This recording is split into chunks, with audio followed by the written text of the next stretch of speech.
The crack echoed across the garden like a gunshot, but it was my face that exploded in pain.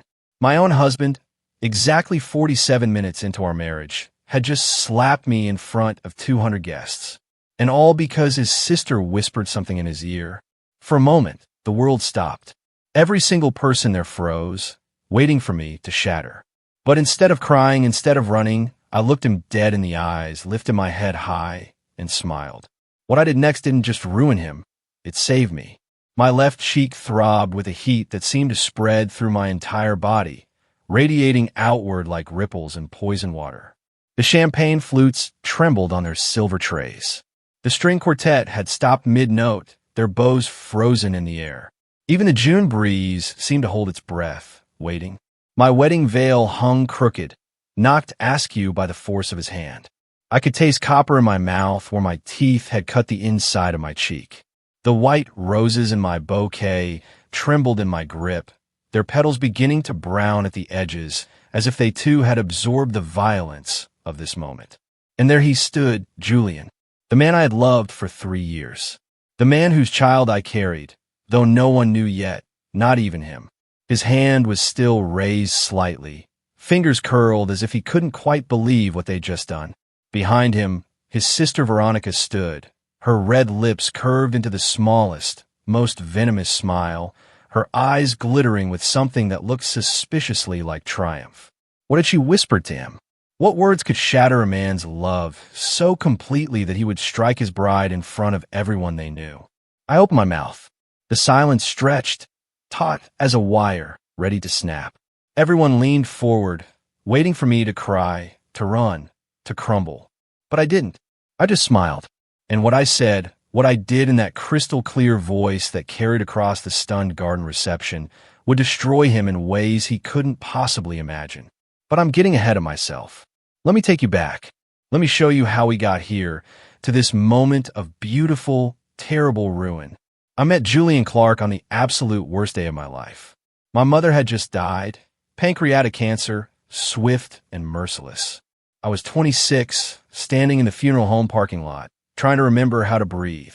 The air tasted like exhaust and cut grass. My black dress was too tight. I couldn't go back inside, couldn't listen to one more person tell me she was in a better place or that time heals all wounds. Time doesn't heal anything. It just teaches you how to walk around with the wound, how to pretend you're not bleeding. I was leaning against my car, pressing my palms against the hot metal hood when I heard footsteps on gravel. You look like you need this more than I do. I looked up. A man stood there, tall and lean, with dark hair and eyes the unusual shade of sea glass. He was holding out a silver flask. I don't drink with strangers, I said. Good policy. I'm Julian. He took a sip himself, then offered it again. Now, we're not strangers. I took it. The whiskey burned going down, but it was a different kind of burn than grief. A cleaner pain. We stood there for a long time, passing the flask back and forth, not talking, just existing in our separate griefs together. That's how it started. That's how he slipped into my life, into the raw, open space my mother's death had left behind. Julian was a real estate developer, successful, ambitious, with that particular brand of confidence that comes from never having been truly broken. His family had money, old money, the kind that whispers rather than shouts. His father owned a construction empire. His mother had died young, which Julian claimed made him understand loss. But understanding loss and living inside it are two very different things. He courted me the old-fashioned way. Flowers to my office. I was a junior accountant, nothing glamorous. Dinners at restaurants I couldn't afford. Weekend trips to bed and breakfast in Vermont where we'd make love while rain pattered on the windows, and he'd trace the curve of my spine with his fingertips. You're different, he told me once, his breath warm against my neck. Everyone else just wants something from me. You just want me. I believed him. God help me, I believed every word. He introduced me to his sister, Veronica, after we'd been dating for 6 months. She was 3 years younger than Julian, with the same sharp cheekbones and calculating eyes. But where his gaze held warmth, hers was ice. We met for brunch, and Veronica arrived 20 minutes late, wearing a white dress that probably cost more than my monthly rent. She kissed Julian on both cheeks, then extended a limp hand toward me. "So, you're the accountant?" she said. "It wasn't nice to meet you, or I've heard so much about you." Just a flat statement of my profession, delivered with the faintest curl of her lip. "That's right," I said, keeping my voice steady. "How quaint." She picked up her menu. Julian always did have a thing for strays. "Veronica," Julian said, his voice holding a warning. She shrugged, signaling the waiter. "What?" "I'm just saying she's not exactly what we expected." That should have been my first clue. But I was so desperate to be loved, so eager to fill the void my mother had left, that I ignored the warning signs. I told myself Veronica just needed time, that she was protective of her brother, that I could win her over. I was wrong about so many things. Julian proposed on the anniversary of my mother's death. He took me back to the funeral home parking lot, the exact spot where we'd met. At first, I thought it was cruel, but then I saw what he'd done. The whole area was transformed. String lights hung from the trees. A violinist stood nearby, playing something soft and haunting. Rose petals covered the ground, and in the center of it all, Julian knelt on one knee, holding a ring that caught the fading sunlight like a captured star. "You've made me believe in second chances," he said, his voice cracked with emotion. "I want to spend the rest of my life proving that I'm worth the risk you took on me. Marry me, please." I said yes. How could I not? The ring was platinum with a 3-carat diamond. It felt heavy on my finger, weighed down with promise and possibility. We kissed while the violinist played, and I let myself believe that I could have this, that I deserved happiness, that the universe might finally be paying me back for all the pain I'd endured. We set the date for June, 18 months away. Plenty of time to plan the perfect wedding. Veronica insisted on being my maid of honor. "We're going to be sisters," she said, squeezing my hand with surprising firmness. "We should be close." I wanted to believe her. I tried to believe her. But at every dress fitting, every cake tasting, every vendor meeting, I caught her watching me with those cold eyes.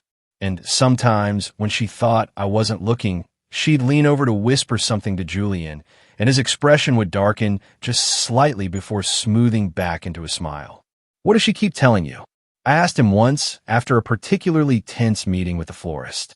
"Nothing important," he said. "She's just stressed about her own life." "Don't let it bother you." But it did bother me. It burrowed under my skin like a splinter I couldn't quite reach. 3 months before the wedding, I found out I was pregnant. I took the test in the bathroom of the office, my hands shaking so badly I could barely hold the stick. Steady. 2 pink lines. Unmistakable. I was carrying Julian's child. The timing was terrible. We'd agreed to wait until after the wedding, until we'd been married for at least a year. But here it was, happening anyway. Life refusing to follow our carefully laid plans. I decided to tell him that night over dinner. I'd picked out a little onesie that said, "Worth the wait," and wrapped it in tissue paper. I was nervous, but excited. This was our future growing inside me. This was proof that something good could come from all the pain. I arrived at his apartment early, using the key he'd given me. The lights were off, but I heard voices coming from the bedroom. Julian's voice and another female. My heart stopped. For one terrible moment, I thought, but then I recognized the second voice. "Veronica." I crept closer, not meaning to eavesdrop, but unable to help myself. The bedroom door was cracked open. Through the gap, I could see them sitting on the edge of the bed, their backs to me. "You have to tell her before the wedding," Veronica was saying. "It's not fair to let her walk into this blind." "I can't," Julian said. His voice was thick with something. Guilt? Fear? If she finds out, she'll leave. Then maybe she should leave. This is a disaster waiting to happen, and you know it. I love her. Do you?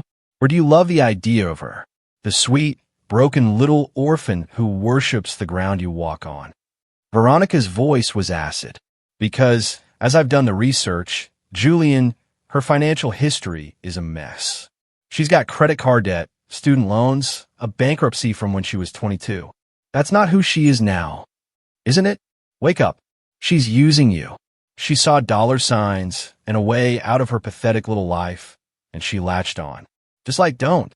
Julian's voice cracked like a whip. Don't compare her to Mom. A long silence. Then Veronica's voice, softer now, more dangerous. I'm just trying to protect you. You know what happened to Dad after Mom died? How that woman swooped in, played the grieving widow, and walked away with half his fortune. I won't let the same thing happen to you.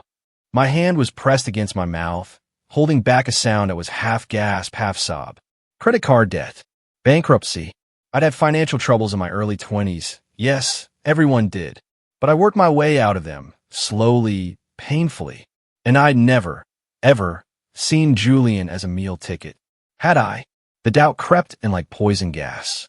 Had some unconscious part of me been drawn to his stability, his wealth, his ability to provide the security my life had always lacked? I loved him. I loved him for who he was, not what he had. But standing there in the darkness, listening to them dissect my character, my motives, my worth, I felt something crack inside me. Something I didn't even know was fragile until it broke. I backed away silently. I left the apartment, the onesie still in my purse, unwrapped, the secret of our child unspoken. I didn't tell him what I'd overheard. I told myself I was being paranoid, that I'd misunderstood. But the words echoed in my head for weeks. She's using you. Pathetic little life. Just like Mom. The wedding preparations accelerated into a frenzied blur. My morning sickness was getting worse, but I hid it. I smiled through the final fittings, the rehearsal dinner, the endless stream of relatives arriving from out of town. Julian seemed distracted. He worked late more often. He took phone calls in other rooms. Sometimes I caught him staring at me with an expression I couldn't read, like he was trying to solve a puzzle he didn't understand. Are you happy? I asked him one night, a week before the wedding. We were in bed, the lights off, the city glowing through the windows. He turned to face me, his features obscured by shadow. What kind of question is that? An honest one. Are you happy about us? About getting married? He was quiet for a long time. Too long. I love you, he finally said, which wasn't the same as yes. I wanted to push to demand real answers, but I was afraid of what I might hear. So I let it go, swallowing the question down with all the other unspoken things between us. Veronica threw me a bridal shower that felt more like an interrogation than a celebration. His aunts and cousins asked pointed questions about my family, my background, my career plans. Someone mentioned that I'd be signing a prenuptial agreement. Hadn't I? When I said we hadn't discussed one, the room went silent. Veronica smiled. Oh, how modern of you both. But her eyes said something else entirely. That night, I asked Julian about the prenup. Veronica mentioned it. I said carefully, should we? I mean, do you want me to sign one? He looked uncomfortable. My lawyer mentioned it, but I told him no. I don't want to start our marriage assuming it'll fail. Then, softer, I trust you. But did he really? The doubt was a living thing now, coiled in my stomach alongside our growing child. The morning of the wedding was chaos wrapped in silk and lace. My bridesmaids fluttered around me like anxious birds while a team of stylists worked on my hair and makeup. The dress, an ivory silk gown with a long train and delicate beading, hung on the back of the door like a ghost. I'd woken up nauseous, which was becoming routine. But today it was worse. I barely made it to the bathroom before throwing up what little breakfast I'd managed to eat. Nerves, one of the bridesmaids said sympathetically. Not nerves. Our baby making its presence known. I still hadn't told Julian. I kept meaning to, but the moment never felt right. And now it was our wedding day, and I'd have to wait until tonight, until we were alone in the honeymoon suite, until everything was official and binding.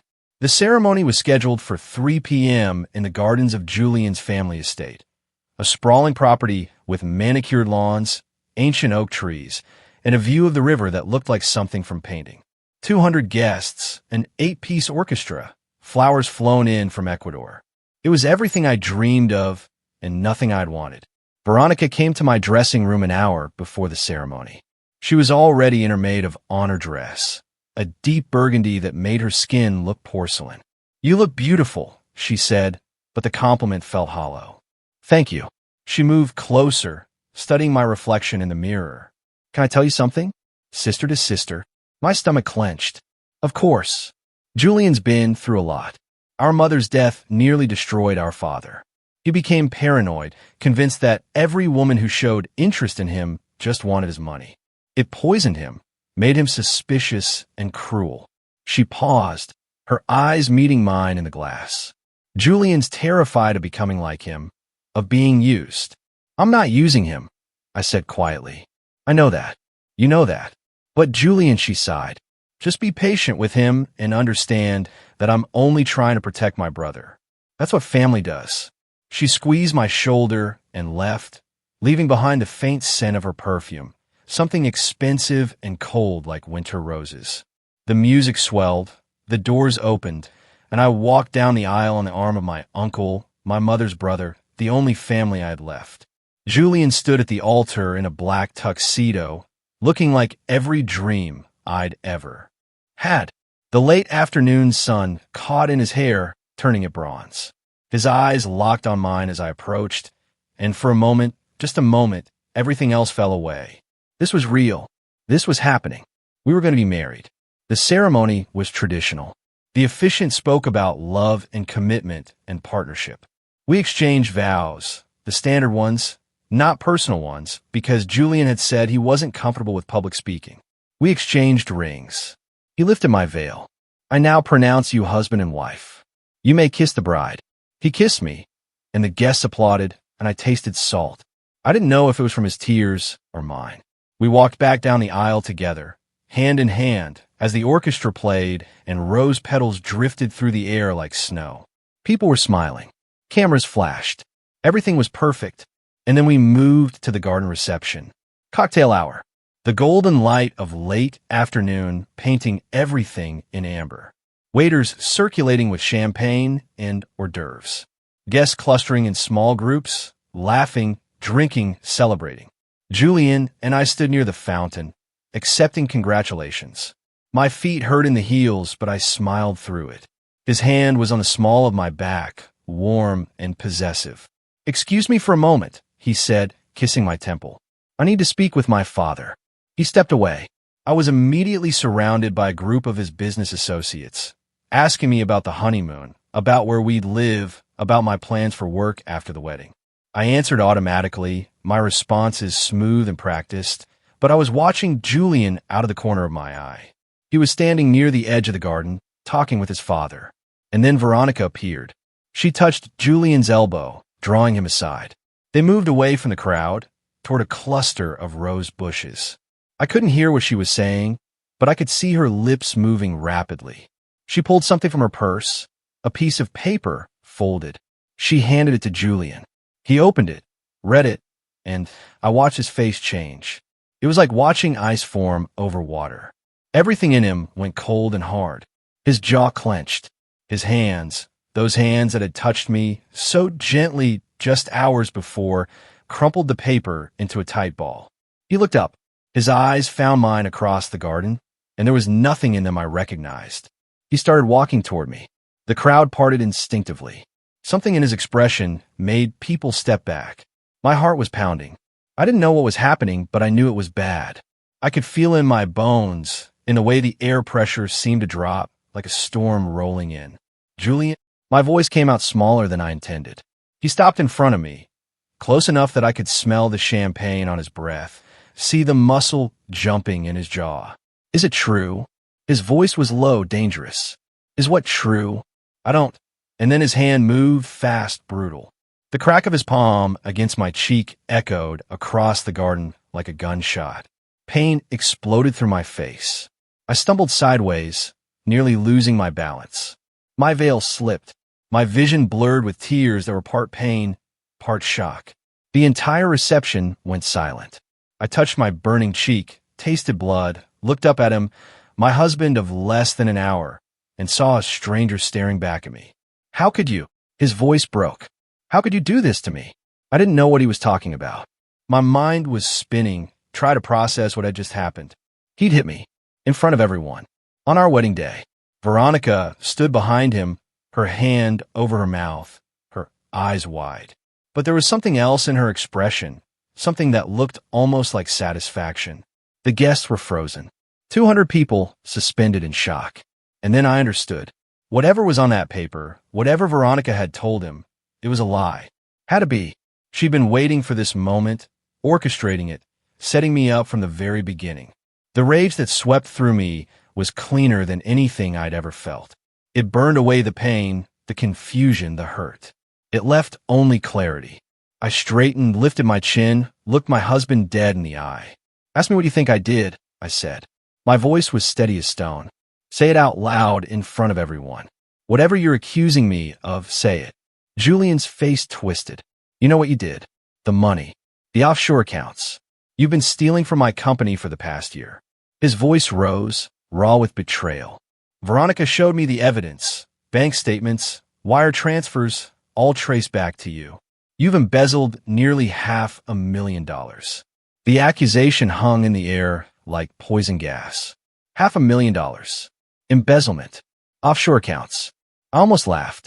It was so absurd, so obviously fabricated that for a moment I couldn't comprehend how anyone would believe it. "Show me," I said. "What?" "Show me this evidence. Let everyone see it." Julian hesitated. He looked at Veronica, who quickly stepped forward. "I don't think this is the place," she started. "Show me." I held out my hand. Julian pulled the crumpled paper from his pocket and smoothed it out. It was a printout of bank statements, account numbers, transaction records. My name was highlighted in yellow. Hundreds of transfers, each for several thousand, all funneling into an account in the Cayman Islands. I studied it carefully. The forgery was good, professional. Someone had spent real time and money creating this. "These are fake," I said. "Don't." Julian's voice cracked. "Don't lie to me anymore. I have my lawyer verify everything. The account exists. The money is real. Your signature is on the transfer authorizations. Then your lawyer is incompetent or in on it." I turned to face the crowd. Some of them looked away, embarrassed. Others leaned forward, hungry for the drama. I raised my voice so everyone could hear. "I have never stolen a single dollar from my husband. I have never opened an offshore account. I have never signed transfer authorizations. This is a fabrication." I turned back to Julian. "And I can prove it." "Ow!" Veronica's voice was sharp. I smiled at her, a cold, terrible smile. "Because I'm an accountant, and I spent the last 6 months reviewing every single financial document in Julian's company, preparing to merge our finances after the wedding. I know every account, every transaction, every signature. And these," I held up the papers, "are not mine." I walked to the nearest table where my maid of honor had left her purse. I pulled out my phone, opened my email, found the folder I'd been building just in case I ever needed it. "These," I said, holding up the phone, "are the real financial records of Clark Development. And you know what I found when I was reviewing them? Interesting patterns. Money moving in ways that don't make sense. Payments to shell companies. Invoices for work that was never done." Julian's face had gone pale. "What are you talking about?" "I'm talking about embezzlement. Real embezzlement. Someone has been stealing from your company for years, and I know who." I looked at Veronica. "It's you." Veronica laughed. Actually laughed. "That's insane. Why would I steal from my own family?" "Because your father cut you off 2 years ago, didn't he? After you blew through your trust fund gambling. Because you have debts that would bury you if they came to light. Because you saw your brother's company as a piggy bank, and you knew exactly how to access it without getting caught." I pulled up a spreadsheet on my phone. Until I started looking, until I noticed that every shell company you created to funnel money traces back to a single law firm.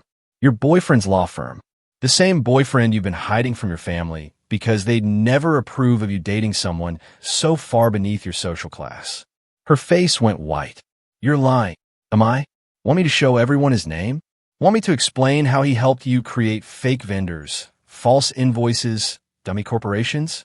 How you've stolen over $3 million in the past 5 years alone?" The crowd gasped. Julian staggered backward like I'd hit him. "That's impossible," he said. "Veronica would never." "She would." "Yes. And she's been terrified that I'd discover it.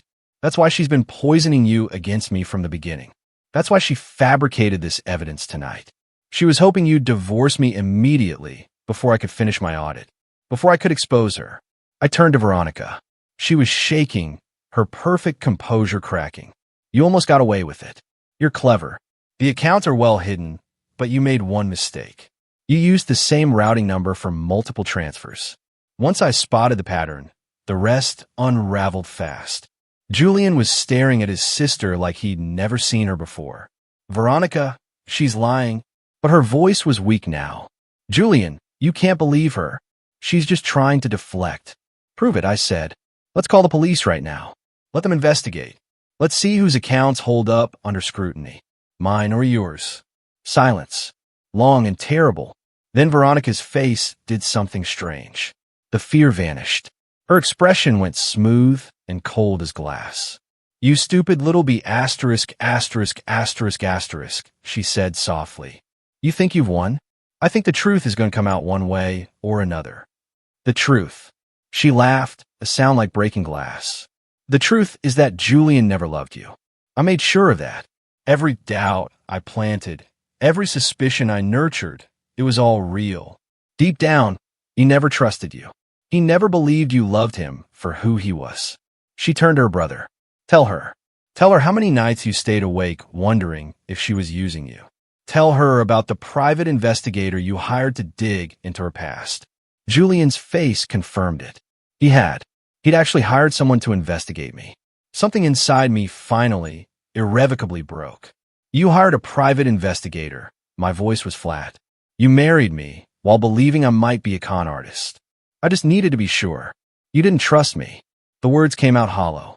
Not ever. Not once. I wanted to. I tried. You hit me. I touched my still burning cheek. In front of 200 people. You struck me without asking questions. Without giving me a chance to defend myself. You believed her over me. Shame finally crossed his features. But it was too late. Much, much too late. I took a breath, made my decision. I want you to know something, I said, my voice carrying across the silent garden. I'm pregnant. 8 weeks. I found out 3 months ago, and I didn't tell you because I overheard you and Veronica discussing how I was just using you for your money. I was waiting for the right moment, hoping it would prove to you that my love was real. I pulled a small wrap package from my purse, the onesie I'd been carrying for months. I threw it at his feet. Congratulations. You're going to be a father with a woman you don't trust, who you physically assaulted in front of everyone you know on what was supposed to be the happiest day of our lives. The gasps from the crowd were audible now. Phones were out, recording everything. Julian's face had gone gray. You're pregnant? I was going to tell you tonight. I had it all planned. But now I looked at him, really looked at him, at the man I'd given 3 years of my life to, and felt nothing but cold, clean rage. Now I'm going to walk away. I'm going to divorce you before the ink on our marriage certificate is dry. And I'm going to make sure everyone knows exactly what kind of man you are. The kind who believes lies over the woman carrying his child. The kind who solves problems with violence. I turned to the crowd. Thank you all for coming. I'm sorry you had to witness this, but I'm glad you did, because now you all know the truth about the Clark family. About what happens behind the gates of their estate, about the rot beneath the money and the power and the perfect image. I started walking. My feet hurt. My face throbbed. My heart felt like it was tearing into 1,000 pieces. Behind me, I heard Julian call my name. Wait, please. We can fix this. We can. I didn't turn around. I just kept walking out of the garden, through the estate, toward the front gates where I knew my uncle was waiting with the car. Behind me, chaos erupted, shouting, Veronica's voice rising in denial, Julian's father demanding explanations. Guests whispering, phones buzzing, the story already spreading like wildfire. I didn't care. I was done. Finished. The wedding dress was ruined anyway.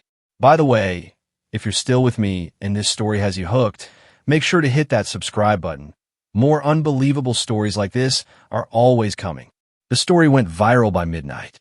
Videos of the slap, videos of my accusation, videos of me walking away, the train of my wedding dress dragging through the grass, my head held high. By morning, I was famous. Not the kind of famous anyone wants to be, but famous nonetheless. The slap bride, the wedding revenge, the accountant who destroyed a dynasty. The news picked it up. Social media exploded. Think pieces appeared about domestic violence, about wealth and power, about the dangers of marrying into money. Julian tried to call. I blocked his number. He sent emails. I deleted them unread. He showed up at my apartment. I called the police. His lawyer sent divorce papers within a week. I signed them gladly. But I also hired my own lawyer, a good one, the kind who smelled blood in the water. We went after everything. The community property, the assets accumulated during our brief marriage, compensation for emotional distress. And we went after Veronica. The audit I'd started proved everything. The police got involved, federal investigators. It was bigger than anyone had realized. Over $5 million stolen across 7 years, funneled through a network of fake companies and offshore accounts. Her boyfriend was arrested. He was arrested. Julian's company nearly collapsed under the weight of the scandal. His father had a stress-induced heart attack. The family name, so carefully cultivated, so precious to them, was destroyed. I felt nothing watching it burn. No satisfaction, no regret, just a hollow kind of tiredness. I moved across the country. California, San Diego, where the weather was always perfect and no one knew my face. I had the baby, a girl. She had Julian's eyes and my mother's chin and a fierce scream that made the nurses laugh. I named her Grace after my mother. Julian tried to establish visitation rights. My lawyer fought him. The video of the slap was shown in family court. The judge's expression was carved from ice. "You struck your pregnant wife in public," she said. "You will have supervised visitation only, pending completion of anger management courses and family counseling. And you will pay child support. Substantial child support." He left the courtroom looking like a ghost. I didn't feel victorious. I felt sad. Sad for what could have been. Sad for Grace, who would grow up with a father who'd never really be present. Sad for the girl I'd been, the one who thought love could heal all wounds. But I built a life anyway. I started my own accounting firm, specializing in forensic audits. Turns out there's good money in exposing embezzlers and financial fraud. Who knew? Grace grew. She learned to smile, to laugh, to crawl. She filled the apartment with noise and chaos and love. My uncle helped. Some friend from my old life reached out, offering support. I wasn't alone. And slowly, carefully, I learned to be happy again. Not the explosive, desperate happiness I'd felt with Julian. Something quieter, steadier. I was in my office when the call came. An unknown number. I almost didn't answer. "Hello. It's me." Julian's voice, older somehow. Tired. I should have hung up, but curiosity held me on the line. "What do you want?" I wanted you to know. Veronica was sentenced today. 15 years federal prison. "I know. I read about it." I also wanted to say. He paused. I could hear him breathing, gathering courage. "I'm sorry. For everything. You were right about all of it. I didn't trust you. I let her poison me against you. And I hate you.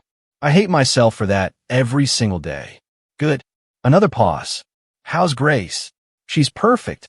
And you'll see her next month for your supervised visit." "Right?" "Yes." He cleared his throat. Are you happy?" I looked around my office at the diplomas on the wall, the photos of Grace on my desk, the case files stacked neatly in the corner. At the life I'd built from ashes and rage and sheer stubborn will. "Yes," I said. "I am." "Good. That's good." His voice cracked. "I really did love you, you know. I just didn't know how to trust it." "I know. If I could go back, but you can't," I interrupted. "None of us can. We just have to live with what we've done." Silence, then quietly. "Goodbye. Goodbye, Julian." I hung up, looked at Grace's photo. She was grinning at the camera, ice cream smeared across her face. Pure joy radiating from every pixel. She would never see me crumble the way I almost had. She would grow up knowing that her mother had stood up, brushed off the ashes, and built something beautiful from the ruins. I picked up my phone again. There was a text from my uncle. "Dinner this weekend. Grace has been asking for her favorite pancakes." I smiled and typed back. "Wouldn't miss it." Then I returned to the file on my desk. A new case. A woman who suspected her business partner was embezzling. She'd come to my office yesterday, nervous and shaking, asking if I could help. I'd looked at her and seen myself 3 years ago, lost, betrayed, desperate for someone to believe her. "I can help," I told her. "And I will." People always ask me if I regret it. Walking away from the money, from the lifestyle, from the man I'd loved. The answer is complicated. I don't regret leaving. I don't regret exposing the truth. I don't regret choosing myself and my daughter over a life built on lies and suspicion. But I do grieve. I grieve for the version of us that could have existed if Julian had trusted me. If Veronica hadn't been a viper in designer clothes. If love had been enough to overcome fear and doubt and the poison of old family wounds. I grieve for the girl I was. The one who thought a man could save her from loneliness. Who believed that love was supposed to hurt a little. That it was supposed to require sacrifice and silence and swallowing your truth to make someone else comfortable. I know better now. Love isn't supposed to hurt. Real love, the kind worth having, makes you bigger, not smaller. It gives you room to breathe, to grow, to be wholly yourself. It doesn't demand that you prove yourself over and over. It doesn't keep you up at night wondering if you're good enough, worthy enough, real enough. Julian's love was a cage dressed up as a castle.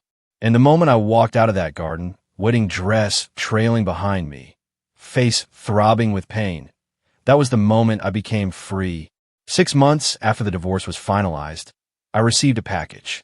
No return address. Inside was a letter, handwritten on expensive stationery.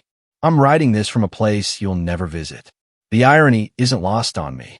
I spent years stealing money to maintain a lifestyle I thought I deserved, and now I'm in a cell that cost taxpayers $40,000 a year.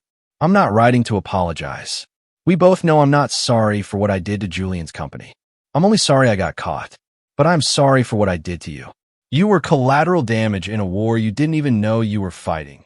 My war against my father's favoritism, my brother's golden boy status, my own inadequacy. You walked into our family believing love was enough, and I made it my mission to prove you were just another gold digger. The truth? I was jealous. You had something I've never had, the ability to love without calculation, to give without keeping score.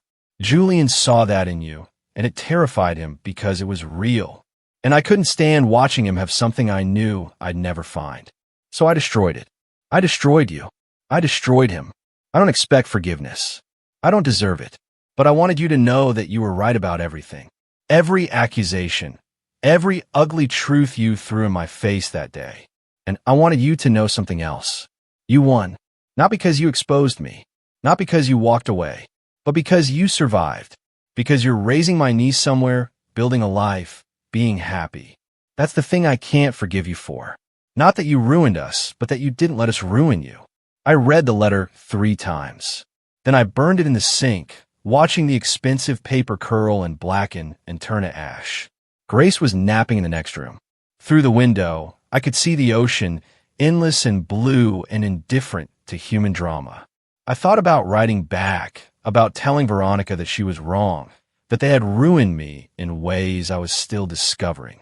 That some nights I woke up gasping, dreaming of that moment when Julian's hand connected with my face. That I flinched when men raised their voices. That I questioned every kindness, looking for the trap beneath it. But I didn't write back because the truth was more complicated than either victory or defeat. They had broken something in me. But I had rebuilt myself from the pieces, and the new version was stronger, harder, less willing to bend, less willing to believe that love required me to shrink. Maybe that was winning, or maybe it was just survival. Either way, I was here. I was standing. I was whole enough. And that would have to be enough. Grace was 3 years old when Julian showed up my door. Not the broken man who'd called me that day. Not the ghost who showed up for supervised visits with our daughter, barely able to meet my eyes. This was someone different. Older, gray around the temples. But there was something in his face, a stillness that hadn't been there before. I know I shouldn't be here, he said, but I needed to give you this. He held out an envelope, thick, official-looking. I didn't take it. What is it? Veronica died 2 weeks ago. Lung cancer. It was fast. I felt nothing. No grief, no satisfaction, just a distant acknowledgement of information received. Why are you telling me? Because she left something for you. For Grace. He pushed the envelope toward me. Please, just take it. I took it. Inside was a legal document. A trust fund. $2 million placed in Grace's name. Inaccessible until she turned 25. For the girl I'll never meet, the attached note read. So she'll never have to marry for security. So she'll never have to wonder if she's worthy of love without strings. So she can be what I never was, free. Your aunt, who loved you in the only way she knew how. From a distance, with money, making sure you'd never need to become me. I stared at the document for a long time. Julian stood on my doorstep, waiting. She spent the last year of her life setting this up, he said quietly. She wanted to make sure it couldn't be contested, that it would be airtight. He swallowed hard. She said it was the only good thing she'd ever done. It doesn't change anything. I know it doesn't make her a good person. I know that too. But Grace will have options. Security. A foundation. I looked up at him. Thank you for bringing this. He nodded, started to turn away, then stopped. I'm in therapy. Real therapy, not the court-mandated kind. I'm working on, he gestured helplessly. Everything. The anger. The trust issues. The damage my family did to me, and I did to you. I'm not asking for anything. I just wanted you to know. Good. And I wanted you to know that you were the best thing that ever happened to me. Even though I destroyed it. Even though I didn't deserve it. His eyes were wet. You and Grace, you're the only real things I ever had. Julian, I'm not trying to win you back. I know that's impossible. I just needed to say it once out loud. He stepped back. Take care of yourself, both of you. He walked away, down the path to his car and drove away. I stood there, holding $2 million in a trust fund created by a dead woman who'd hated me and loved me and destroyed me, and in the end, tried to save my daughter from her own legacy. Grace called from inside. Mama, come see. I closed the door, locked it, put the envelope in my desk drawer, and I went to see what my daughter had built with her blocks. Something precarious and colorful and held together with the absolute certainty that only a 3-year-old possesses. Look, she said proudly. It's a castle. It's beautiful, baby, and nothing can knock it down because I made it strong. I kissed the top of her head. That's right. You made it strong. And that's all that matters. Years pass. Grace grows. She's 7 now, then 10, then 13. She asks questions about her father, about the wedding day she's heard whispered about, but never fully understood. I tell her the truth. Age-appropriate versions at first, then more detail as she gets older. I show her the video. Yes, it's still out there, immortal in the way internet infamy always is. I let her see the moment her father struck me. The moment I stood tall. The moment I walked away. Were you scared? She asks. Terrified. But you did it anyway. Yes. Why? I think about this, about how to distill years of pain and growth and hard-won wisdom into something a 13-year-old can understand. Because staying would have taught you the wrong lesson. It would have taught you that love means accepting cruelty. That marriage means silence. That being hit is something you forgive and forget and pretend didn't happen. I take her hand. I wanted you to grow up knowing that you're worth more than that. That we're both worth more. She's quiet for a long time. Then, did you love him? Yes, very much. Do you still? No. I love who I thought he was. But that person never really existed. The real Julian was too damaged, too afraid, too poisoned by his family to be the partner I needed. I squeeze her hand. But I got you. And you're real. You're the best thing that came from all of it. She leans her head on my shoulder. I'm glad you walked away. Me too, baby. Me too. Julian remarried eventually. A quiet woman, a therapist, actually, someone who understood his damage and chose to love him anyway. They had a son. He sent me a photo. I texted back, congratulations, and meant it. My uncle passed away when Grace was 12. We mourned him together, planting a tree in his memory, telling stories about his terrible jokes and his fierce love. Grace gave the eulogy at his funeral, poised and brave and heartbreaking. I dated occasionally. Nothing serious. I wasn't sure I wanted serious.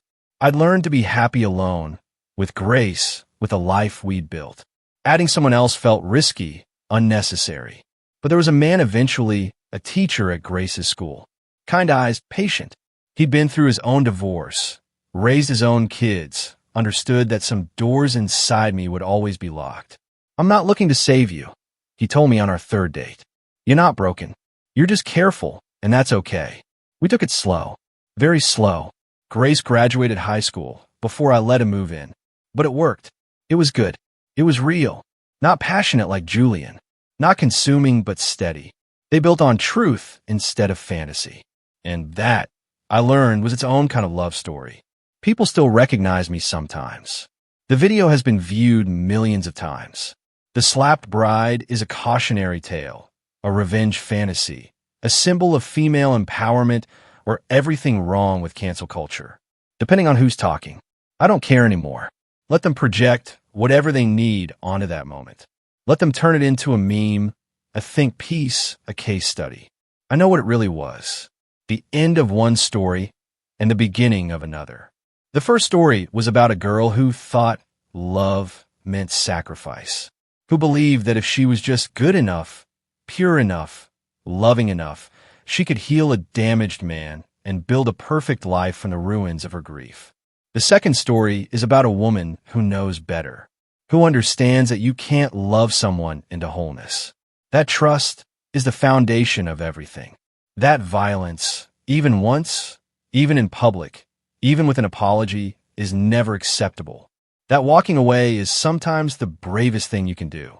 My daughter is applying to colleges now. She wants to study law, fight for domestic violence survivors. She says I inspired her, but I think she's just braver than I ever was. She didn't have to learn strength from breaking. She was born into it, raised in it, breathing it like air. The trust fund Veronica left will pay for her education.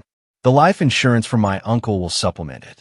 And the business I built, the accounting firm that specializes in exposing financial abusers, is thriving. I've helped dozens of women escape relationships built on economic control. I've testified in court. I've frozen assets, found hidden money, proved the patterns of theft and manipulation that keep victims trapped. I turn my nightmare into my life's work. And every time I help someone escape, every time I watch recognition dawn in a client's eyes as they realize they're not crazy, they're not imagining things, they're being systematically robbed and gaslit. Every time that happens, I think about that moment in the garden. The moment Julian's hand connected with my face. The moment I decided not to crumble. The moment I looked at him, at Veronica, at the 200 guests, and chose myself. That moment changed everything. Not because it made me stronger. I was always strong. But because it showed me that I was allowed to use that strength. That I didn't have to shrink. That I could stand in the wreckage of my dreams and say, this is not acceptable. I am worth more. I deserve better. And then walk toward the life that proved it. So yes, my husband slapped me in the middle of our wedding. And what I did next, standing tall, speaking truth, walking away, rebuilding, surviving, thriving, didn't just ruin him. It saved me. And in the end, that was always the more important story. What do you think? If you had been in my place, watching your carefully built life crumble in front of everyone you knew, what would you have done next?